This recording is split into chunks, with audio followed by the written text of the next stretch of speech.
కథాభిమానులందరికీ నమస్కారం అండి. నేను డాక్టర్ శ్రీమతి కొఠారి వాణి చలపతిరావుని. జాలీ డే అయిన ఈ ఆదివారం హాలిడే రోజు దగ్గు కథ అనే ఒక హాస్య వ్యంగ్య కథను వినిపించబోతున్నాను. నేను రీసెంట్గా రచించి నా స్వరంతో వినిపిస్తున్న ఈ కథ పేరు మరోసారి దగ్గు కథ. ఇంకేమాత్రం ఆలస్యం చేయకుండా వెంటనే కథలోకి వెళ్ళిపోదాం. నెల రోజుల నుంచి దగ్గు పట్టుకొని ఒక పట్టాన వదలటం లేదు జగ్గారావుని.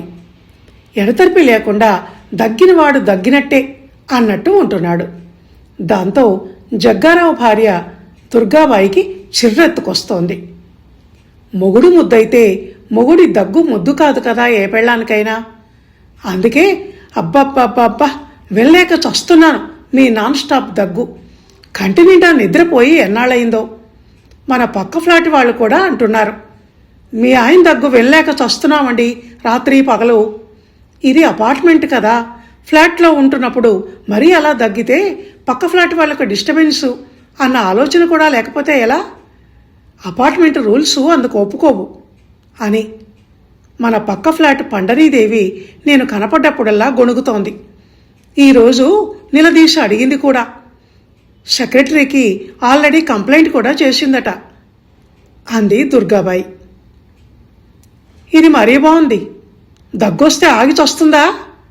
నేను కావాలని సంగీత కచేరీ ఏదో పెడుతున్నట్టు సరదాకి దగ్గుతున్నానా? దగ్గి గొంతు ఛాతీ నొప్పి పుట్టి చస్తున్నాను పైగా. అయినా ఆమెంటే సరే, ఏదో పరాయి ఆడది.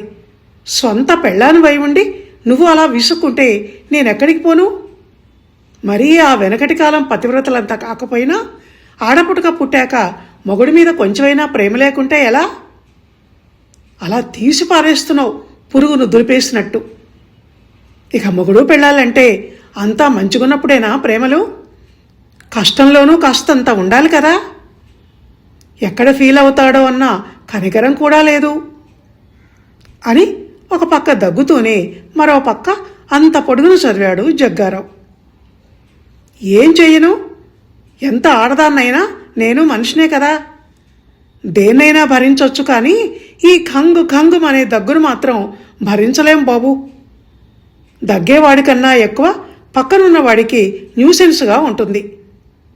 అయినా నేను చేయాల్సిన వంటింటి వైద్యాలన్నీ చేశాను. రోజు మిరియాల కషాయం చేసి ఇస్తున్నాను, తులసి రసం తాగటానికి ఇస్తున్నాను, లవంగాలు కరక్కాయ బుగ్గన పెట్టుకోమని పడుకునేటప్పుడు తెచ్చి చేతిలో పెడుతున్నాను. అయినా తగ్గకపోతే కాఫ్ సిరప్ బాటిల్స్ తెచ్చి ఇచ్చాను.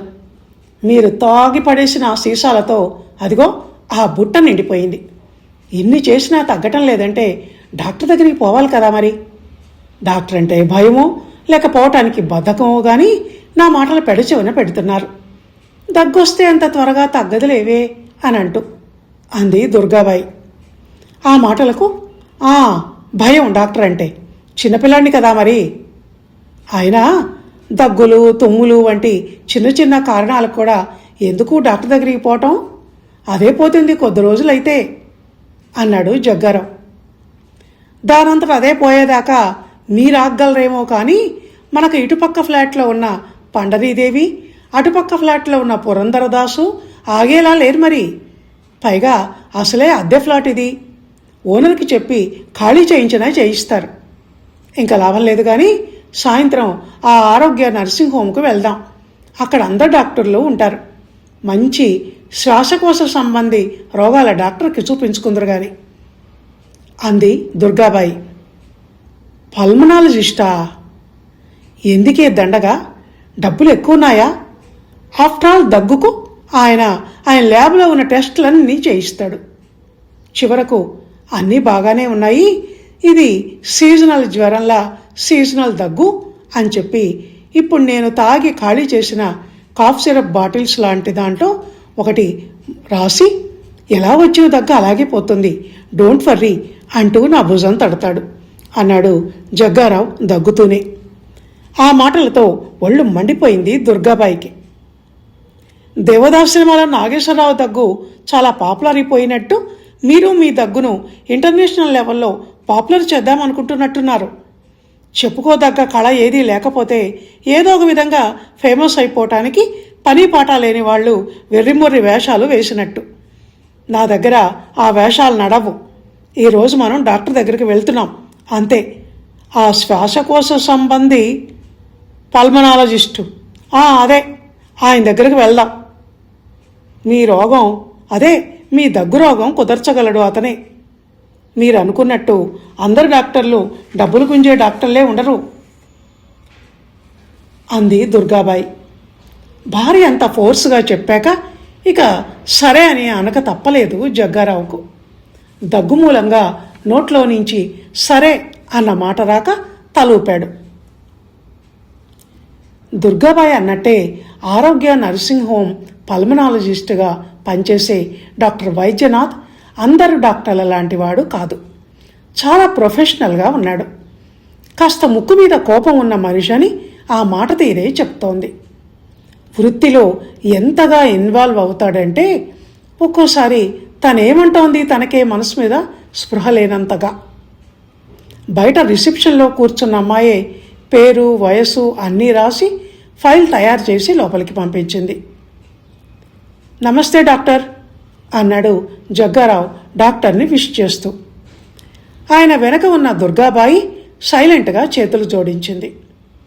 వెళ్ళి డాక్టర్ పక్కనున్న స్టూల్ మీద కూర్చున్నాడు జగ్గారావు.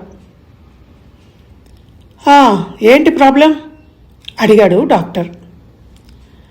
దగ్గు డాక్టర్, ఒకటే దగ్గు, ఎడతెరిపి లేకుండా అన్నాడు జగ్గారావు తగ్గుతూనే. తల వచ్చి మెడికల్ ఫైల్లో ఏదో నోట్ చేసుకుంటున్న డాక్టర్, రోజుకి ఎన్నిసార్లు దగ్గుతున్నారో అన్నాడు సీరియస్గా. దాంతో అదిరిపడ్డారు ఆ మొగుడు పెళ్ళాళ్ళిద్దరూ ఒకేసారి. ఏం చెప్పాలో అర్థం కాక, నేను లెక్క పెట్టలేదు, నువ్వేమైనా లెక్క పెట్టావా అన్నట్టు సైగ చేస్తూ భార్య వంక చూశాడు. కంగారు పడిన దుర్గాబాయి తెల్లమొహం వేస్తూ, లెక్క పెట్టాలని మాకు తెలియదు డాక్టర్, ఈరోజు ఇంటికెళ్ళి లెక్క పెట్టి మళ్ళీ రేపు వచ్చి చెప్తాం అయితే అంది అపరాధ భావంతో అమాయకంగా. దాంతో కాస్త తిక్కగా ఉన్న ఆ డాక్టర్ తడబడుతూ, నా మతి కాస్త గతి తప్పితే మీకు మతిపోయిందా అని మనసులో అనుకుంటూ, సారీ అది కాదు, ఎన్నాళ్ళ నుంచి ఉంది దగ్గు అని అడుగుతున్నాను అన్నాడు. అమ్మయ్య అని మనసులో అనుకొని, నెల రోజుల నుంచి డాక్టర్, అస్సలు తగ్గటం లేదు అన్నాడు జగ్గారావు. స్మోకింగ్ చేస్తారా మీరు అని డాక్టర్ సీరియస్గా అడగగానే సిగ్గుతో కొద్దిగా తల వంచుకున్నాడు జగ్గారావు. దుర్గాబాయికి మాత్రం ఆ ప్రశ్న తెగ హుషారుని తెప్పించింది. ఆహా, ఎందుకు తాగరు, పీక వెంట పీక పీల్చి పారేస్తారు. ఆయనేమో కానీ ఆయన పక్కన కూర్చుని రోజు ఆ పొగ పీలుస్తుండటం వల్ల నా మొహం చూడండి, కుమ్ములో పెట్టిన వంకాయలా ఎలా నల్లగా మాడిపోయిందో. పెళ్లి కాకముందు నేను పచ్చగా సంపెంగ పువ్వు రంగులో ఉండేదాన్ని. ఈ మహానుభావుడికి అదొక్కటైనా అలవాటు, వారానికి 3 సార్లైనా మందు కొడతారు. సకల గుణాభిరాముడు మా ఆయన, ఎందుకు అడుగుతారులే గాని అని నాన్ స్టాప్గా చెప్పుకుంటూ పోతుంటే గుడ్లురిమి భార్య వంక చూశాడు జగ్గారావు. ఇంటికి పద, నీ సంగతి చెప్తా అన్నట్టు. ఇంతలో డాక్టర్ అందుకున్నాడు. Bad, it is too bad. Cigarette smoking is injuries to health అని తెలీదా మీకు? ఇంకేముంది, లోపల లంగ్స్ డ్యామేజ్ అయి ఉంటాయి, దాంతో లంగ్స్ ఇన్ఫెక్షన్ పట్టుకొని ఉంటుంది. ఈ పక్కనే ఉన్న ల్యాబ్లో ఎక్స్రే తీయించుకొని ఈ బ్లడ్ టెస్టులు చేయించుకొని రండి, రిపోర్ట్స్ వచ్చాక వచ్చి కలవండి అన్నాడు. టెస్ట్ల పేర్లు వివరాలు రాసిన స్లిప్ను విసురుగా చింపి పేషెంట్ చేతిలో పెడుతూ. జగ్గారావు దుర్గాబాయి లేచి బయటికి నడిచారు. డాక్టర్ వైద్యనాథ్ నెక్స్ట్ అంటూ బెల్ కొట్టాడు. పరీక్షల నిమిత్తం ల్యాబ్ ముందు వెయిటింగ్ రూమ్లో కూర్చున్నారు జగ్గారావు దుర్గాబాయి. జనం బాగానే ఉండటంతో వాళ్ళ నెంబర్ వచ్చేసరికి టైం పట్టేలాగే ఉంది.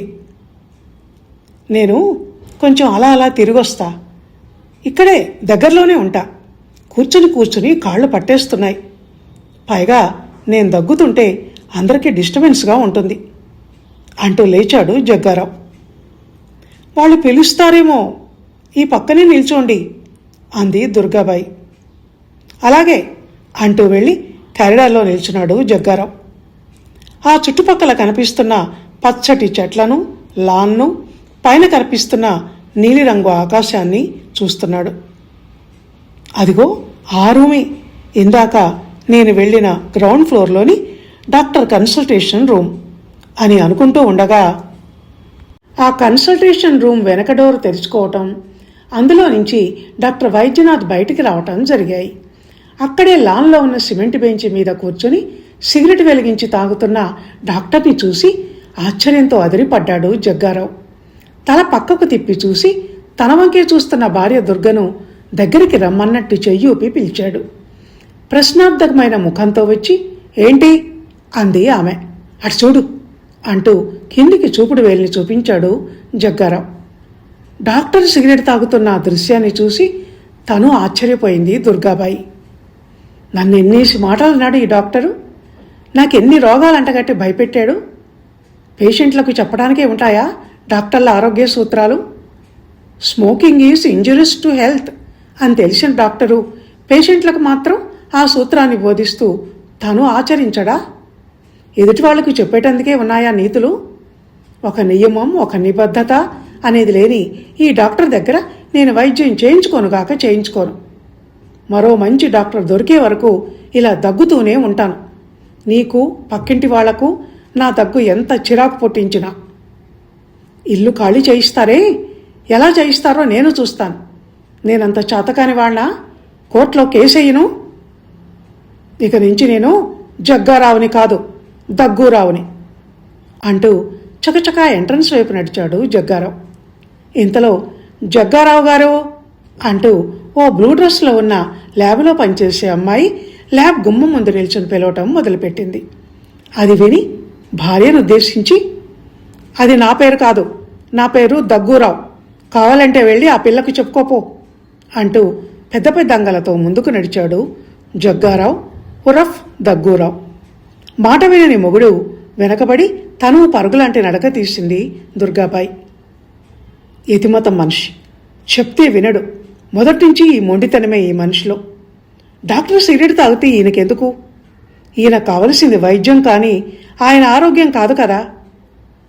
కన్యాశుల్కం నాటకంలో గిరీశం అన్న డైలాగు పొగతాగని వాడు దున్నపోతై పుట్టున్ అన్నవి ఈయన బుర్రలో బాగా ఎక్కి డాక్టర్ చదువు చదివినా వదిలిపెట్టలేదు కాబోలు.